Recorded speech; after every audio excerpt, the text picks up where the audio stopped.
All right, so welcome everybody to Oceanside Library's Poetry Near and Afar. We're delighted to have with us tonight Amber, who's joining us from New Hampshire, and of course our very own Anne Coen, who's joining us from very local.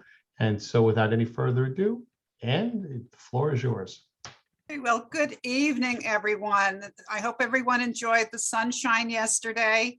And so to start with, I have a few spring haiku.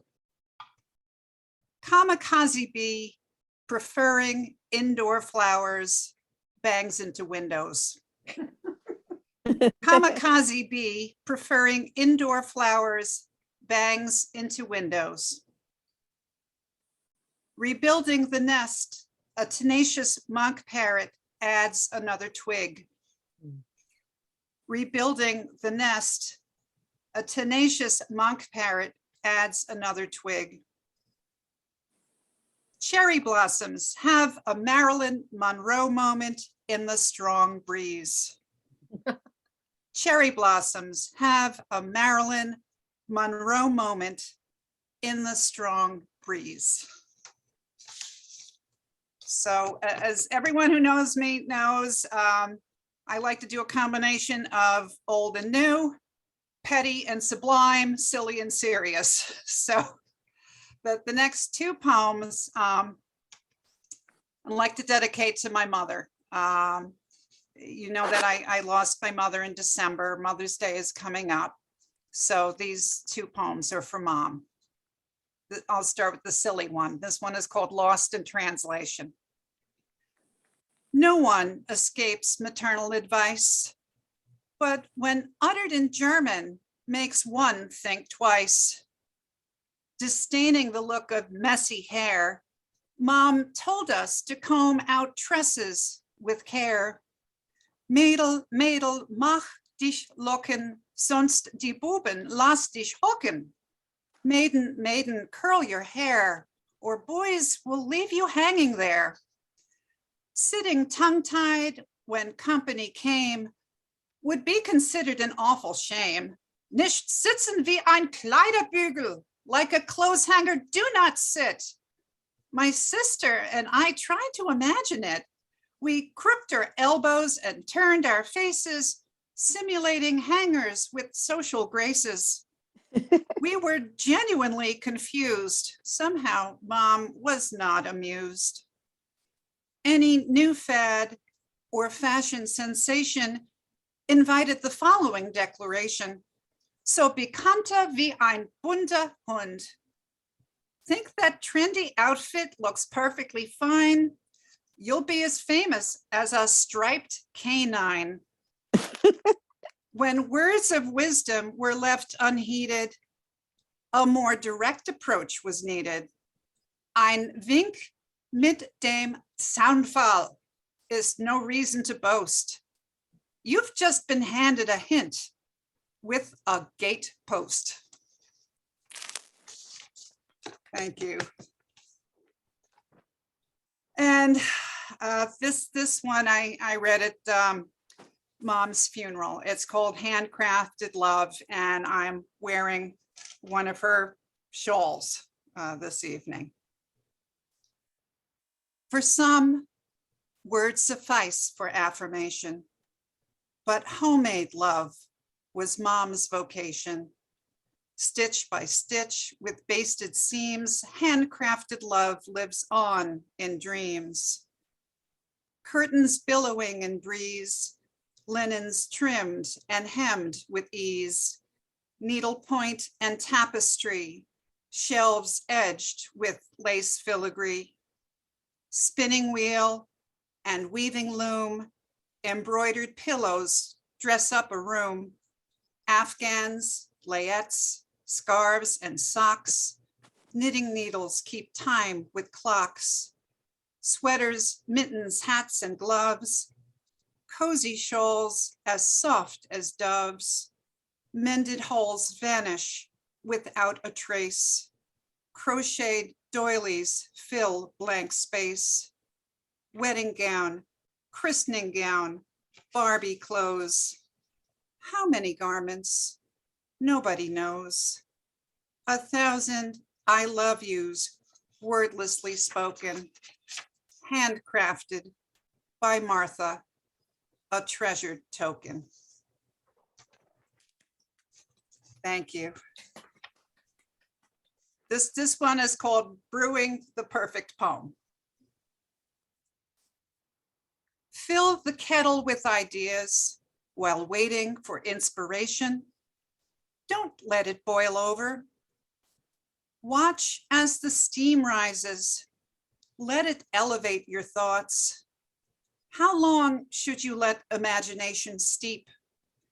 3 to 5 minutes? A few hours? Several years? It depends on the strength of the imagery desired. Whatever you do, don't water down your creativity. Add some lemon peel for zest, a dash of cinnamon for a hint of sweetness, a few grains of pepper for added spice. Get ready to pour a mug or two. Your particular poem may not be everyone's cup of tea, but if brewed properly, its flavor should last a long time. It's Harney and Sons Pomegranate Oolong this evening.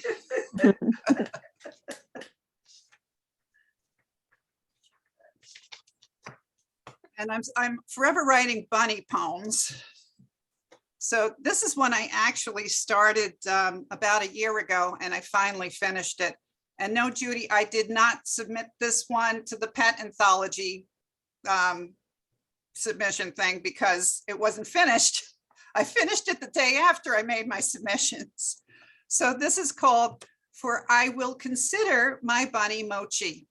And this is after 18th century poet Christopher Smart's For I Will Consider My Cat Jeffrey. For I will consider my bunny Mochi, for he loved to dig frantically in cardboard boxes, then rip them to shreds. For his expression of perfect joy through binkies, for zoomies through the living room, kitchen, and hallway, as if being pursued by hounds. For his comedic talents of flopping on his side, stretching out like a yogi, legs extended behind. For his innocent mischief, hiding on kitchen chairs, shielded by the tablecloth. For he loved jumping on the couch until banned for treating it like a litter box. For he loved, oops, I lost my place. For his detestation of wrinkled fabrics and cuffed pants, tugging them to smoothness with sharp teeth. For his love of wearing skirt hems and wide pants legs like hats. For his fastidiousness regarding distribution of hay, first Timothy, then orchard grass, topped with a sprinkling of oat hay. For his profound enjoyment of bananas and strawberries, demonstrated by violently, involuntarily twitching his butt. For his utter failure to grasp daylight savings time and refusal to accept any changes in his feeding schedule. For the seriousness with which he bore his supervisory role while his cage was being cleaned, thereafter standing on hind legs, waiting until order was restored. For endlessly headbutting her ankles when seeking attention.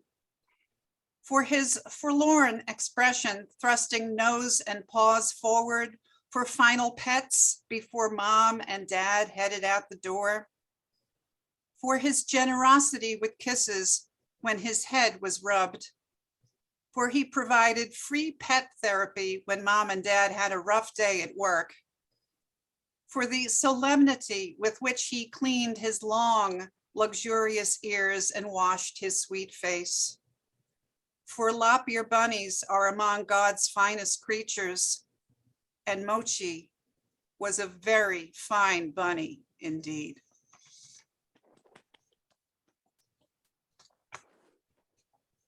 Thank you. This next one is based on an actual event. My motto is, if you annoy me, I will write a poem about you, which will be read in public. So Judy, you heard this one the other night, but I'm going to read it again. This is called Random Acts of Pettiness. Dear Mr. Stupid Ugly Vehicle, while trying to exit Trader Joe's parking lot, you left me barely 8 inches to maneuver out of an already tight space. I was sorely tempted to commit a random act of pettiness, which, while not necessarily criminal, would have caused you considerable annoyance. On my front seat are several volumes of an obsolete encyclopedia set destined for a recycling bin. You almost had volume 2 of the Encyclopedia Britannica 1963 edition deposited squarely on your hood. Why volume 2, you may ask? Because it covers Antarctica to Belf. The way you parked was antisocial. However, I took a moment to ponder. What would Jesus do? What would the Dalai Lama say? Fortunately, my better angels intervened. You are respectfully urged to acquire better parking skills.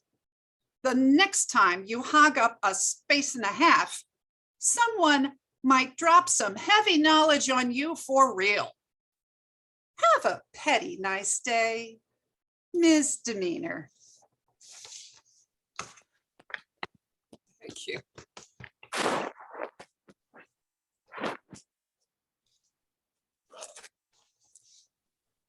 And this one is about one of the 12 apostles. I've never written a poem like this before, but here we go. This one is called Thomas. Poor Thomas always gets a bad rap. Was he truly as skeptical as portrayed by the Gospels? I doubt it. Why wasn't he in the room with the other disciples when Jesus appeared to them? Perhaps, being good-natured, he offered to grab some takeout for his friends. Or maybe, like that one kid in class who was trouble paying attention, simply didn't get the memo.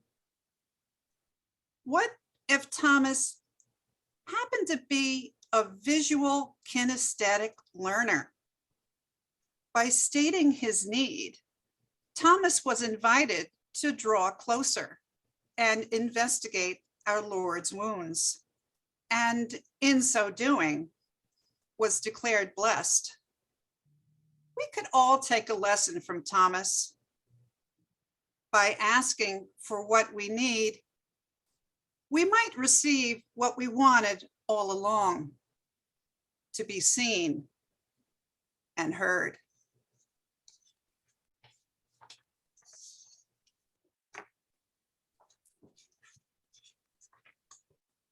Okay. Tony, how are we doing on time?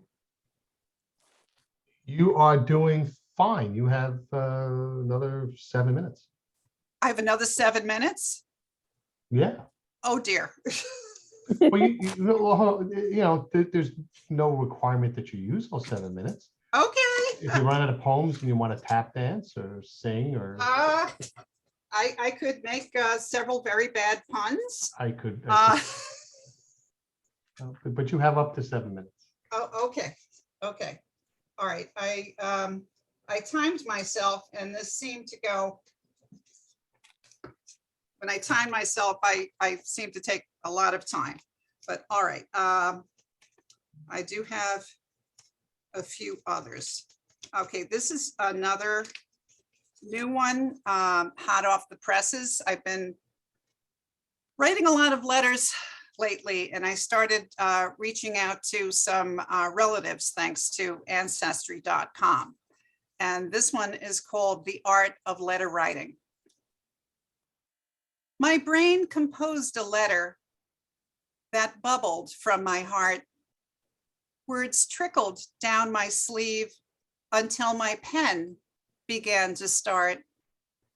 Letters are like visits that we can touch and hold, like favorite childhood stories. Rereading them never gets old. Phone calls are ephemeral. Text messages don't last. Photographs and memories are windows on the past. When you receive this letter, don't call it dying art. I hope that it will find a place in the archives of your heart. Thank you. You didn't expect to read that one, and I enjoyed that, if not more than some of the others that you did expect to read. I thought that was great. Thank you. Thank you very much. Well, that was, I think I finished that one yesterday.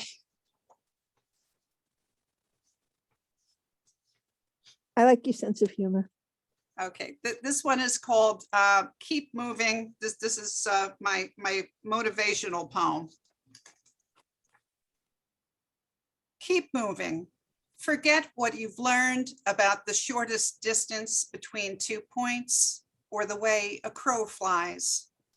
No oracle will guide you, though even a crudely drawn map with indiscernible landmarks would be preferable to having no directions at all. Wear comfortable shoes. Be aware estimated arrival times are subject to change without notice. Keep moving.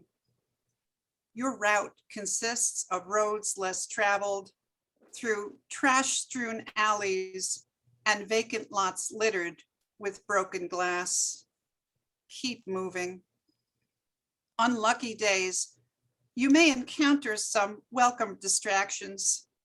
Sunny vistas of charming coastal towns, purple-hued mountain meadows, but you know you can't stay. Keep moving. Mostly, you will feel like a solitary traveler stumbling towards Mount Doom and the desolate land of Mordor. Keep moving. Become familiar with the silent companions who have always been by your side.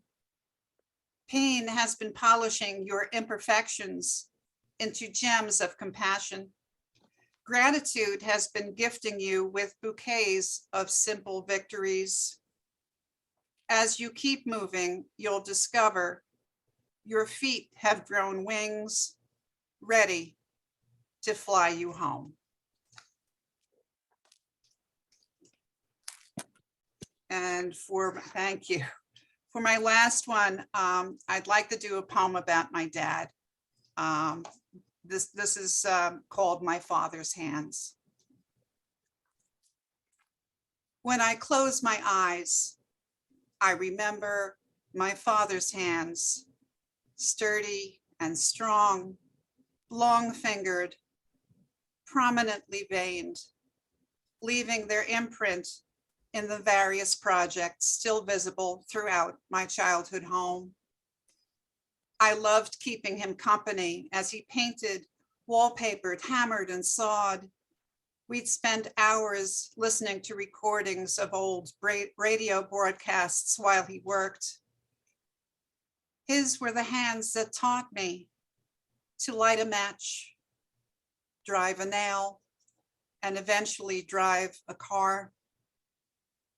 As a young lady, I became self-conscious about my large, thick-veined hands. I'd try to hide them until one day a stranger remarked on their beauty. Beauty, I spluttered. Yes, beauty. Those hands have power in them. Those hands are the hands of an artist. Today, I look down at my hands, sturdy and strong, long-fingered, prominently veined, and with gratitude, see my father. Woo! Wonderful, absolutely wonderful. Thank you. All right, Beautiful.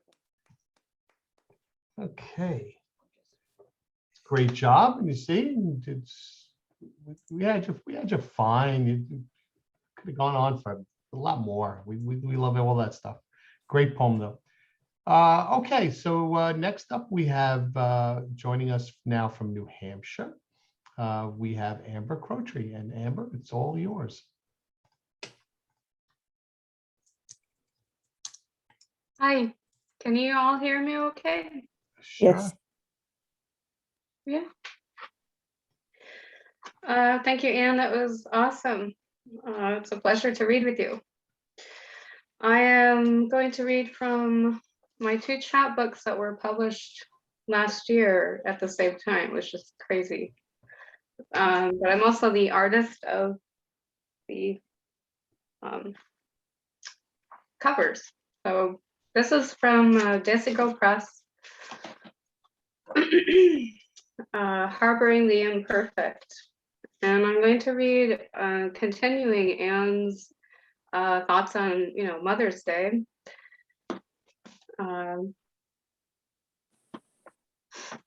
It's a longer poem that's, I created it so that it's a poem of all 4 elements, but spanned through as they can sit as separate poems at the same time. So, elements of the first, a mother and her daughters. Earth, formed from the void, a peculiar dark-haired creature, white as a dwarf star, with a blue-eyed stare, indulged by rainstorms.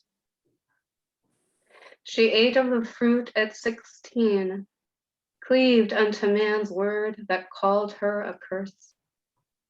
Swallowed by the maelstrom, she never quite returned. There in the shadow of death, she grasped her own word, rolled it across new skin until the first bulb waxed and waned inside of her, demanding to be made full. Fire, born by the negligence of a pill, Earth's little challenge. Yellow hair, flame straggled, she bears the mask, bitter, cheerful flowers. Fire grabbed her first tuft of dirt, released it ungrounded. So burned the desert bush, and witnessed her questions smolder. She took of the fruit, knew her own orchard, sacrificed her right to it, partook of man's communion, and never quite returned. She begat a son and 2 daughters in the darkness of man's image.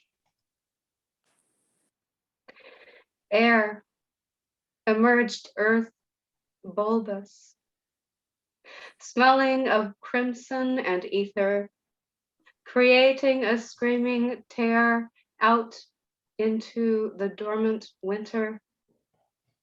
Born with the gift and curse of prophetic dreams, earth knew her non-returnable, that scattered her cries perennial.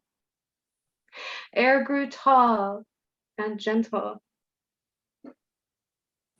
took on the name of crows, tested the serpent when tempted, fermented the forbidden fruits, questioned man's word, thus never repented, has remained elusive.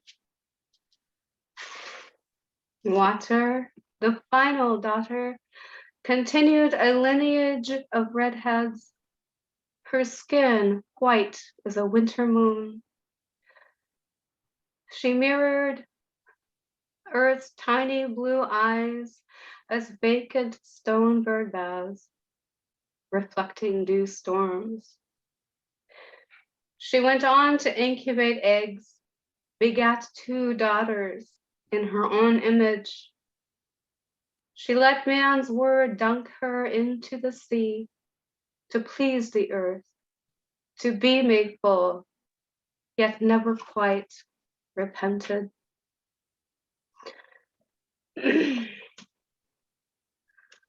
I'm going to have to shut the door because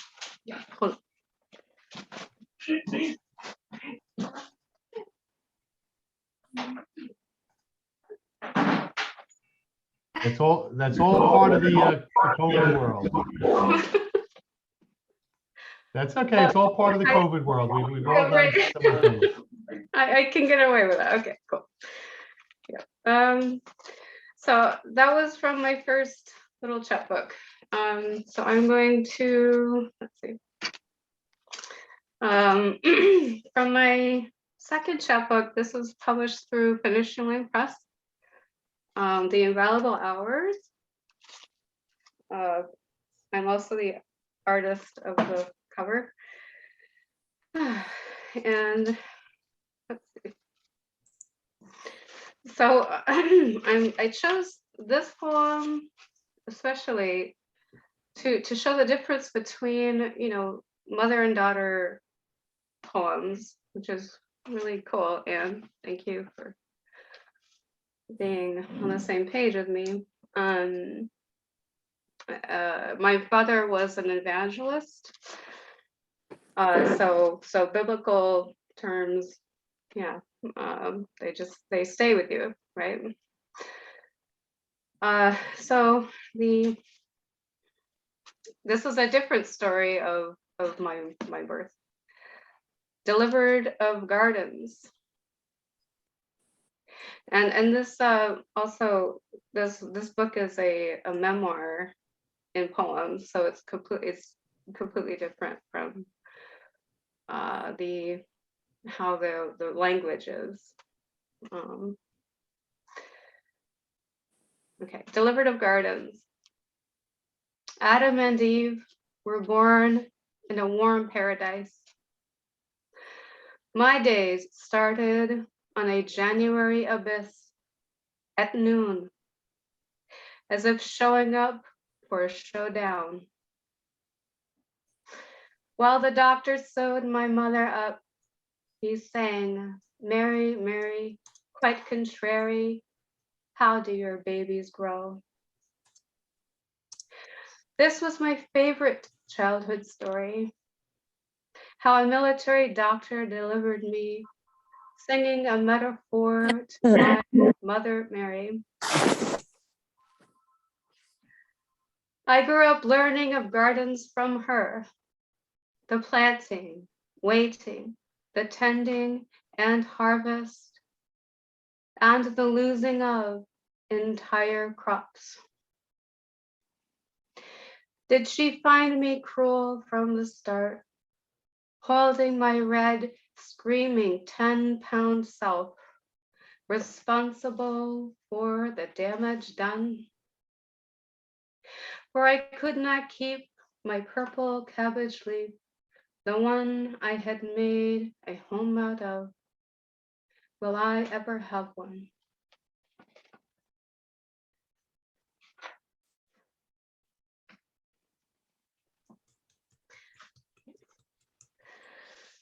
Let's see. Am I doing on time, Tony? Trying to find the unmute button. You're doing fine. You've got another 11 minutes. Thank you all. So the next poem is, it's a tribute. This poem is a tribute to my favorite place in the world. It's in Ellsworth, Maine, known as Birdsacre, but it's the official name is the Stanwood Wildlife Preserve. And I hope that I also put it in my book, like a way to support them, either through just visiting or stopping by and feeding birds, whatever. But it's also due to frogs as well. I love frogs, so I'm wearing my special frog necklace tonight. Anyway, outskirts growing in. Wild frogs bonded we siblings in that little white house tucked on High Street, Ellsworth, Maine. The woods were our yard, a fortress of hide and seek and exploring the marshes. We handled frog eggs, the jelly black eyes, melting marbles like hospital patients, nurses carrying newborns away from mothers. Dad supplied 5-gallon buckets and milk crates lined with black garbage bags, secured them like a science on our mud porch. Will they grow? I asked him. Will they survive? The mud porch of the little white house filled quickly with hundreds of hatching tadpoles. We'd leave on the school bus to frog eggs in the morning and return to colonies of swimmers. The mud porch, our classroom, we witnessed their metamorphosis, the sperm-like wriggling, the hind legs, the front legs, the greening, then the shrinking to grow into fabulous leaping amphibians. The day we returned the grown frogs to the pond, my tears were not sad, but concerned, as the sound of skidders turning the woods under increased the city up to our back door. To avoid the noise-rushed world, we picnicked across the road, where Birdsacre rehabilitates injured birds and human souls. Humans on the brink of forgetting the wilderness for the city rush. We'd walk the trails and visit the caged owls, the one-eyed great horned, and the one-winged bird.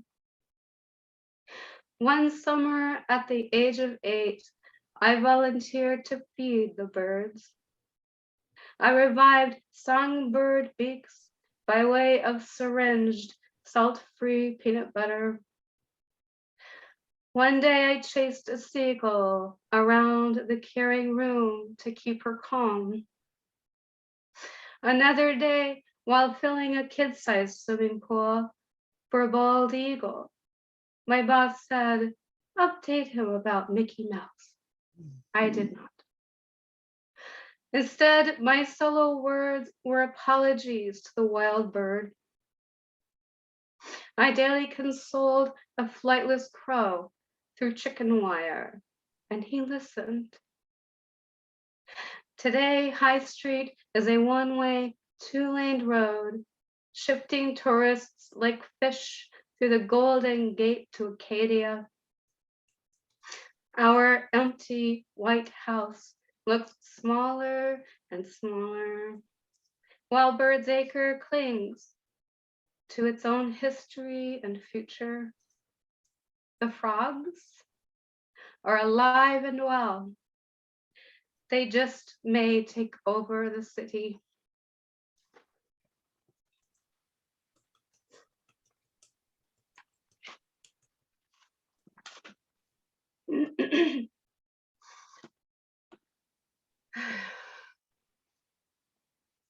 Okay, one more poem if I have time. You have plenty of time. Okay, cool. Since Tony is so lovely about like just the open mic not being non-open poems, I'm going to read a Sestina. So this was originally published in the COVID Spring Granite State Pandemic Poems. And since some people just can't let it go, I want to give them hope of that. Yeah, there's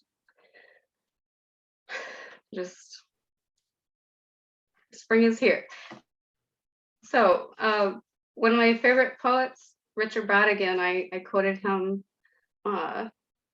from his poem, The Return of the Rivers, as an epigraph. And it's my first unbroken Sestina I've written. So Sestina of the Isolation 2020. And this is from Richard Bradigan. It is raining today in the mountains. It is a warm green rain with love in its pockets. For spring is here and does not dream of death. That's Bradigan from The Return of the Rivers.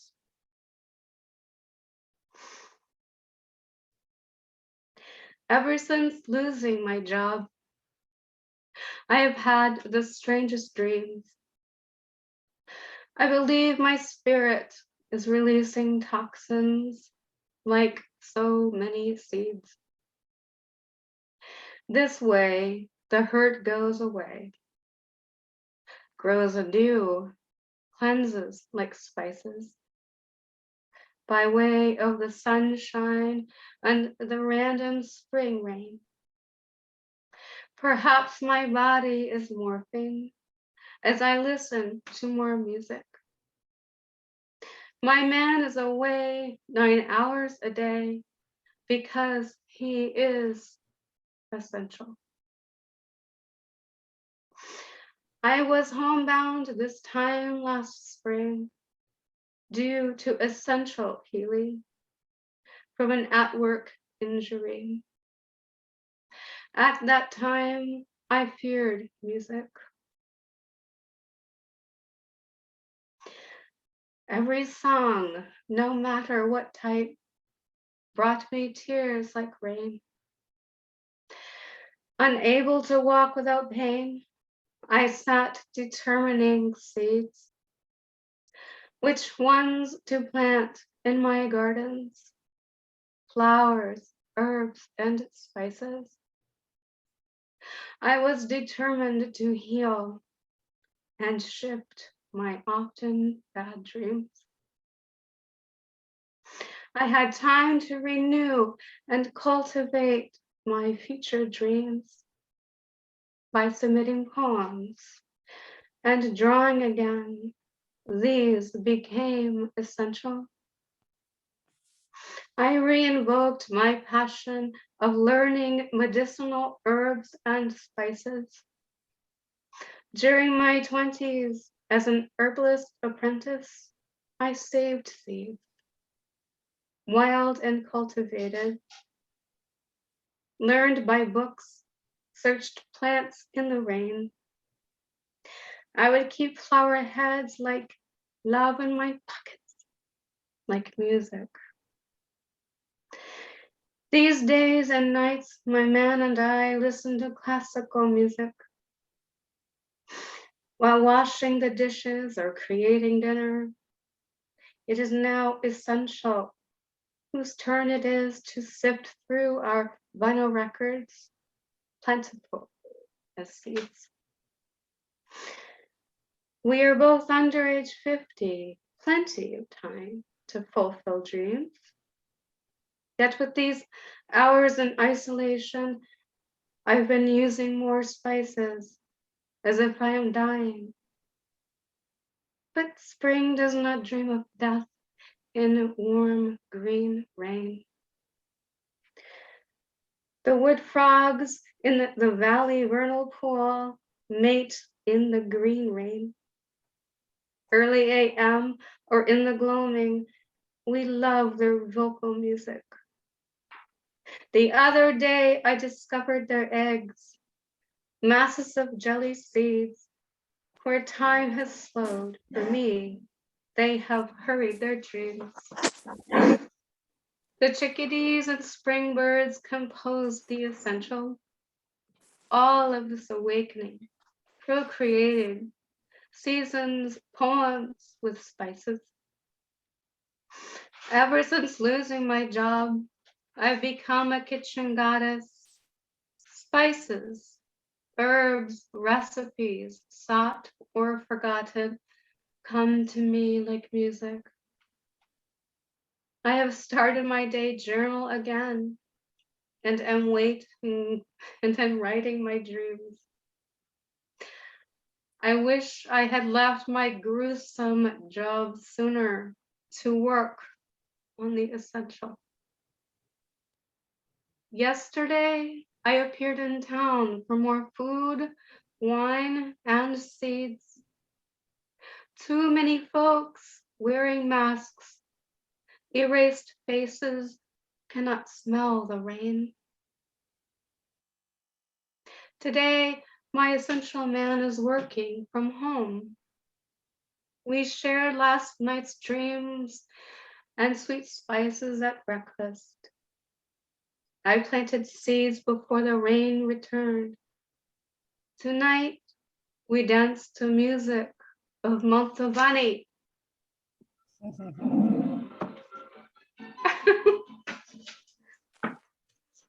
I'm done. Thank you. Wonderful. Absolutely wonderful.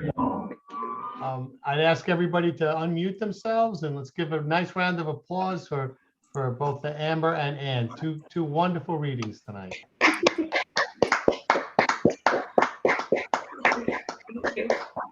Brava, brava. All right. Absolutely wonderful. Thank you so much, everybody. All right. So, again, if you do not want to be in the open mic, please put your let me know in the chat. And we'll get started with that. And again, I would just caution everybody, please, no epic poems. I try to, I know sometimes I sound a little harsh on that, but I really consider these nights to be the features night, not the open mics person's nights. So, so just take that under advisement if you would. So what I'm going to do is I'll call somebody and then tell the person who's on deck. For those of you who are not baseball fans, that means that you're up next. Okay, so Carol, we're going to start with you, and Dee Dee, you're on deck. But I had said I was just going to listen. If you want me to read one fast thing, I can. But Oh, sure. I apologize. I must have missed that. I didn't see it in the chat. But yeah, if you have something, please. We'd love to hear something from you if you have it on hand. if you give me a second. Well, you know what? We're just going to jump to Dee Dee first, and then we'll come back to you. So Dee Dee, you're up first, and Carol, you're on deck. Okay.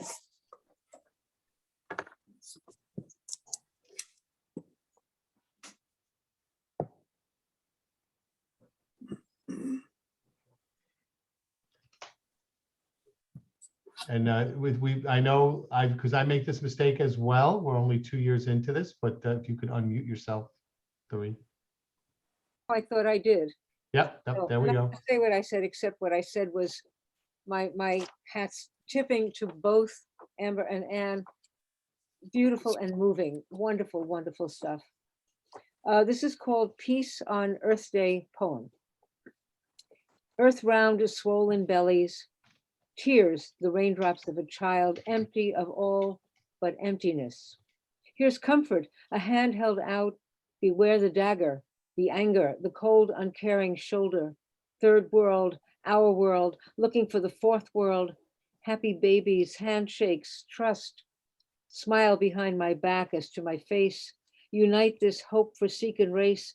Earth weeps into silent space. Shoulders shrug. You walk away. shamed, a pocket full of change, crossing palms as bullets fly, folks who still believe in magic, crying, always asking why. Thank you. Wonderful. Thank you so much. Okay, mine is very short. Okay, Carol. okay, Hang on. my- Whoa, whoa, whoa, whoa, Carol, just take a breath. Carol, you're up, and Bruce, you're on deck. Okay, thank you. Sure. My flower. Painting immortalizes its subject. A fragile flower blooms, then withers and dies. I paint the flower, and its beauty is forever protected. I paint and make the flaws disappear, but I do not capture the essence. My painting is not soft to the touch. My painting does not fill the air with fragrance. Just like external beauty, it is only skin deep. It appeals only to the sense of sight. Wonderful, wonderful.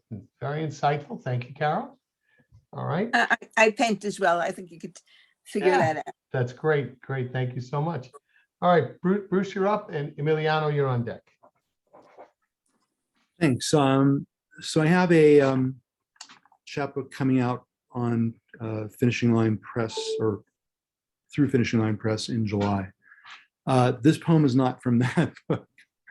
This one is a recent poem. It's called In Taos.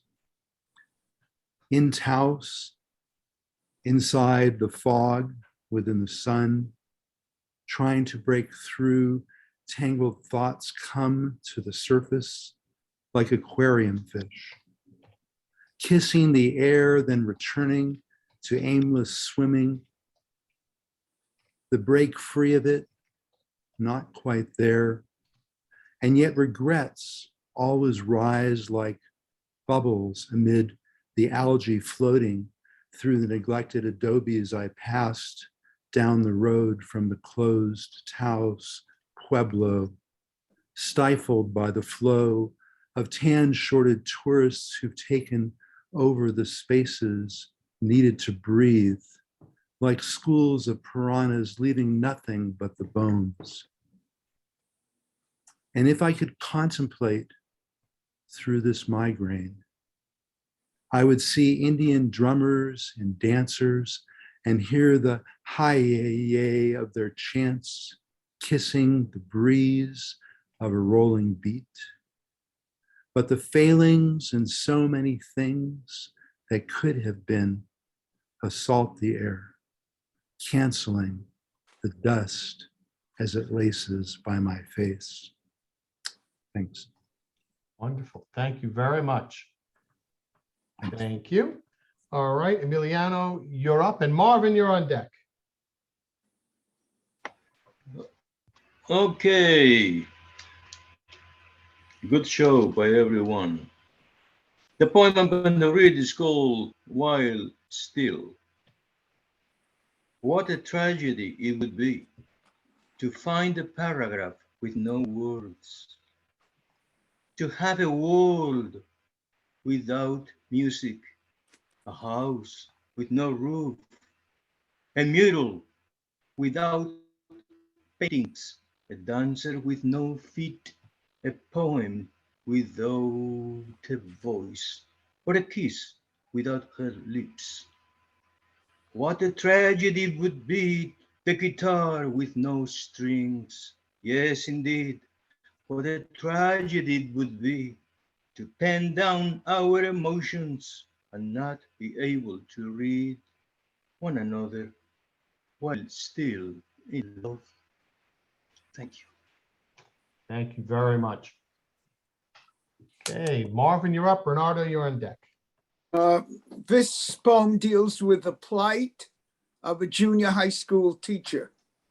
It's called New Term.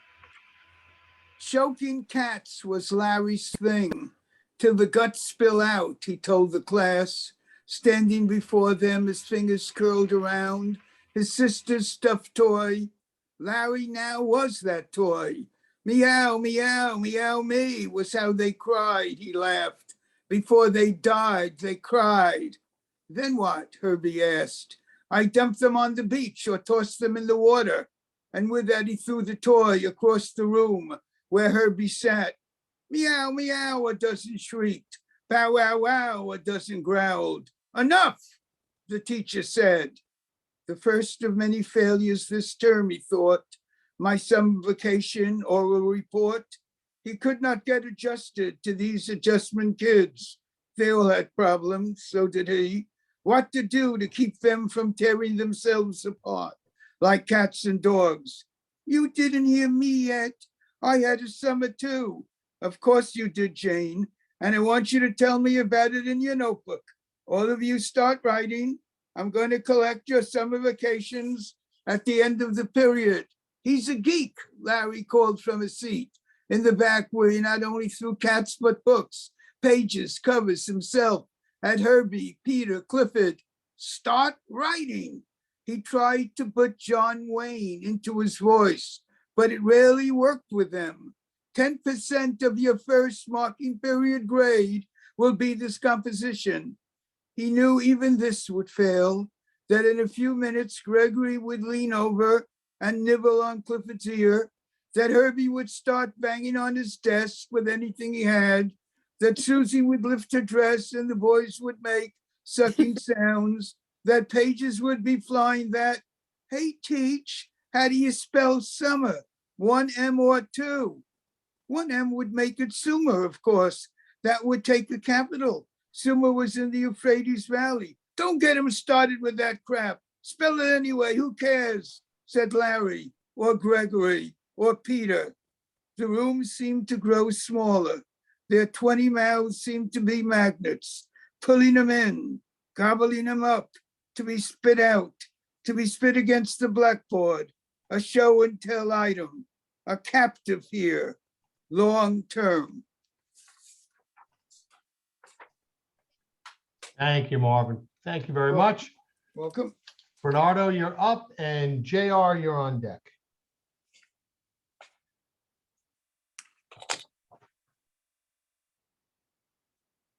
Bernardo? Going once. Okay. We're going to go with JR, and Hiram, you're on deck. Terrific. Thank you, Anne. Thank you, Amber. Excellent open. What a great night. Thank you, Tony. We always love this. Okay, so I have a drabble 100 words from A is for almost anything. A knock at the door. Avon? Amway? Not expecting company. House is a mess. Fuller brush? Kirby vacuum salesman. Jehovah Witnesses, meter reader, census taker, bill collector, FTD florist. Oh, prize patrol letter said I may have won $5 million. I won. Knock, knock, knock. Toss dirty clothes downstairs, stuff paper piles under couch cushions, throw dishes in dishwasher. I won. Hurry, brush hair, lipstick, mascara, evening gown, silver mules, grandma's diamond earrings, knock, knock, knock. Brush teeth, gargle, chew a dozen Tic Tacs, spritz, evening in Paris, scrub toilet, wipe sink, Windex mirrors, make bed, pop in Vivaldi CD, knock, knock, knock. Woodpecker in oak tree. Thank you. Thank you very much. That was clever. Okay, wonderful. As always, Judy, appreciate it. Okay, Hiram, I know you want me to share the screen with you. But Yeah, thank you, Tony. no problem. And thanks for hosting tonight. It's wonderful to hear Anne and Amber's work. It's also good to see Bernardo. I hope he's here. He's a good friend and a wonderful poet. And of course, Judy. And T.A. Niles is in the house too. And speaking of T.A., I'm going to share something in the chat about an this coming Wednesday night event that I know I'm biased, but I think it should be a lot of fun. TA and I will be visiting with Mary December on her Creatives in Conversation show about the collaboration that we have undertaken over the last few months, TA and I, to present the poems in my most recent collection, Mata Jar. And TA, as you probably know, has an amazingly wonderful interpretive voice that he brings to all those poems. So the poem I'd like to share this evening is called Patchy Ways, and it's kind of an ode to early morning. Patchy ways. In this ever stilled, this leaf lift curve of light, in this hallowed rise of sound, with secrets shared, this all gathered, found, and still, in this wider than can be, this whispered to every all, here comes, in this ever stilled and stepping love, the kind that's to and from, like doors of home. And where such balm belongs, in this loop or twine or overhead, as by this once, this patchy way of day and leaf, the song. Thanks, Tony. Thank you. Thank you very much. Wonderful. Absolutely wonderful. Thank you. I don't think I told anybody to be on deck. So Paula, you're up, and TA, if you're around and if you're up to it, you're next. And just trying to see if I missed anybody. But in any event, Paula, it's all you. And congratulations, Paula, and it's all yours. Thank you very much. So I have to show this first. If you see, Yeah. it's still tied with a ribbon, and the Mother Mary is on the cover. This was a gift given to me by a very good friend who passed away in April, and I like to honor her with this poem every April, although we are out of April, but close enough. About Mary. It's a silver metal and wood encased box, wrapped with a tiny white bow. A gift from my favorite friend I refuse to open. The door she lays next to is really her exit, as she waits in queue and watches everyone pray for her safe return. I haven't seen her since June. Made a point of having coffee, just sent her a gift to remind her that she is an angel, arcing in a day or two. With wings as large as her heart, she has been once since the day she was born. The box is still tied. I stare at it in the morning. Mary, the mother, etched on its cover. God knows her name. He has called on her a few times. He's been waiting for her since she was born.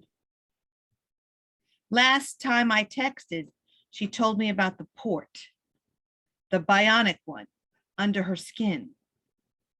This time, she said, it's all in the big guy's hands. Wonderful, wonderful, wonderful. From you, our guys. new I'm Nassau here.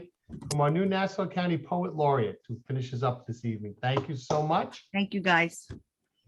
All right, everybody, it was a wonderful, wonderful evening. Again, unmute yourselves. Let's give everybody a nice round of applause. Let's hear it for Anne. Let's hear it for Amber, and for all of you wonderful open mic people who did not make me want to harm myself tonight. I appreciate that very much.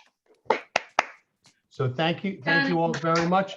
We have one more of these before we start the summer gazebo readings, and I have to pick a different night to have. We'll do one in June, one in July, one in August, using this format.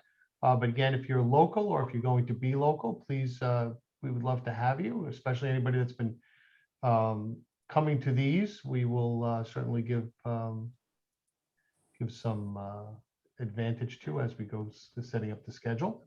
And And with that, and I forgot to see who's coming up, but it'll be a great show in 2 weeks. So thank you, everybody. Have a wonderful evening. And as always, I'll leave the room open for socialization.